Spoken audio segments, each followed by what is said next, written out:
Welcome to the Pike Breakdown Lane. You break down, and we point and laugh. Just like the other Pike. 100 FM. The Pike. Yeah, we do it every Friday. Play back the best of your voice messages you've left throughout the week at this time, around 8:30. Feel free to leave one anytime, though. 24 hours a day, 7 days a week on the Pike Breakdown Lane. Let's see what the first one is here. No, not Meatloaf. He was the best bouncer ever to work the door at the gasworks. I saw him one time when he was working the door for the Beatles. I guess it just wasn't a clever name. Hey, Tiny, who's playing today? Jolly Green Giants, Beatles. The Beatles, are they any good? They suck. Then it's not just a clever name. That's right. I always forget he was in Wayne's World for a little bit right there. Yeah. Great movie. He's been in a bunch. He was also a great actor. And then who can forget Robert Paulson in Fight Club?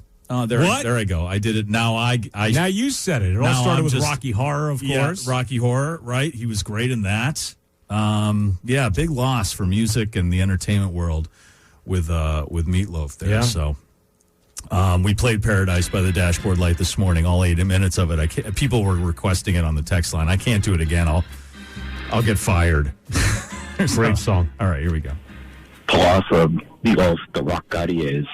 The line I used to say is, you took the words right out of my mouth, even though we do anything for love, as long as it's done by the Dashboard Lights. We will miss you, Meatloaf. Rest in peace. And I'll do it. What was that? I couldn't catch up. What was that? Hold on a second. And I'll do it.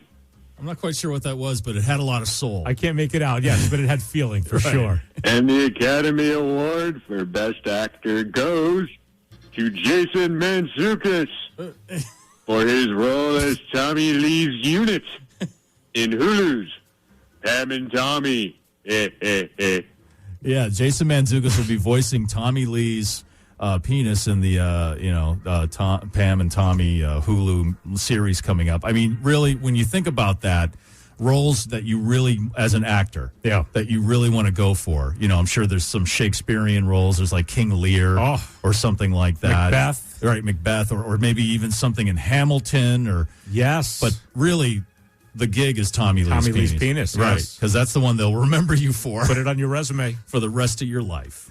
Yeah, Mike Shue, about this Super Bowl moving to a Saturday, I don't like it. I got a real hot take, though.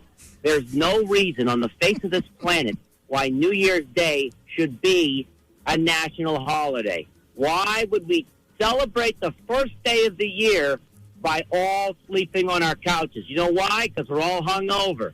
Yet there's a holiday 1 week before that called Christmas. Get rid of New Year's Day and give us the Monday after the Super Bowl off. I will gladly take that any day of the week. Goodbye. So he's saying give up New Year's Day as a holiday and make the day after the Super Bowl, exchange it for the day after the Super Bowl. I half agree with that caller. I think we should have the Super Bowl moved to the Saturday before the Saturday instead of the Sunday. You and I both agree on that. Yeah. But why would we lose? Why would we give up a day off? Why would we give up a day that we already have? Seriously. We're not negotiating here. No. Let's get them both. Right. I'm all for that. Yeah, I appreciate. Right. I appreciate. I'm not. If we can get an extra day off because of the Super Bowl, I'm not complaining. No, but I'm not going to take one that we already have. Right, and I'm not going to and exchange it for that one. Because you can't handle your booze. It's not our fault for crying out loud.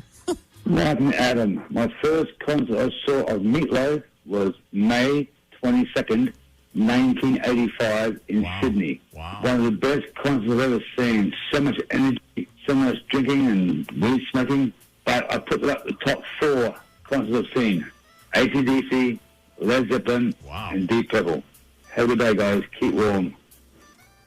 Not only did the dude see Meatloaf back in the day, but he saw Led Zeppelin. My takeaway from that call is he remembered the date. Yeah, unless he had the ticket stub. It must have been a good show, right? We've been to a lot of shows. I couldn't tell you the exact dates. No. I can remember the shows, but not like the day. I could barely remember the year. Wow. That's impressive. Really, I mean, no disrespect to Meatloaf. The dude saw Led Zeppelin. Yeah. That's something that I wasn't old enough to go see Led Zeppelin, but still, I mean, that's awesome. You just wanted to say you weren't old enough to do something. Yeah, you're right. First Betty, then Bob, Now Meatloaf? Why?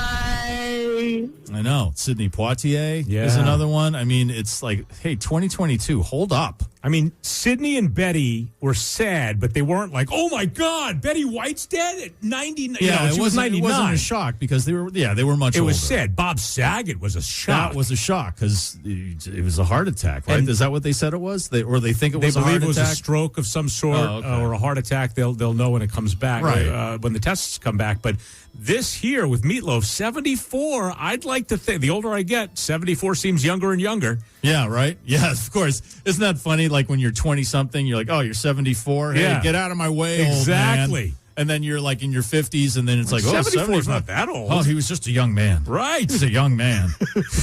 All right.